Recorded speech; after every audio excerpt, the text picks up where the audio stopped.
কোন পথের সাথে চলবা, কারে সঙ্গ দিবা, কারে বন্ধু বানাইবা, কাদের সাথে সময় কাটাইবা। সঙ্গ গুণে কিন্তু লোহা জ্বলে বসে।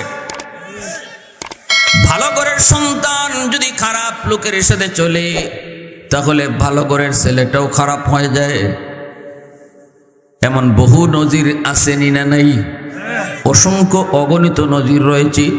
এজন্য আল্লাহ পাক হাসরের ময়দানে বলবে, বান্দা বল, এমন কোন বন্ধু তোর ছিল কিনা, যেই বন্ধু উলামায়ে কেরামের সাথে সময় দিত, যেই বন্ধু নামাজি ছিল, আমি আল্লাহকে ভয় করত, আলেম উলামাদের পরামর্শে চলতো।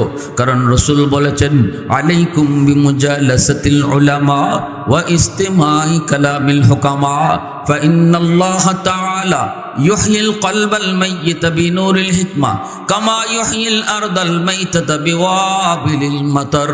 আল্লাহর রাসূল বলেন, উম্মতের দল, শেষ জমানায় যদি মহাদৌলত ঈমান বাঁচাইতে চাও, তাহলে আমার উম্মতের আলেমদের পরামর্শ নিও, তাদের সাথে সময় দিও, তাদেরকে মহব্বত কইরো, তাদের পরামর্শ নিয়ে চইল।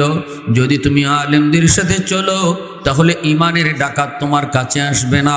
তোমার যেই দিলটা মুর্দা হয়ে গেছে, গুনাহ দেখতে দেখতে, গুনাহ শুনতে শুনতে, ওই মুর্দা দিলটাকে আল্লাহ পাক আলেমদের সাথে চললে, আলেমদের কথা শুনলে, আল্লাহ তোমার মুর্দা দিলকে জিন্দা বানায় দিবে।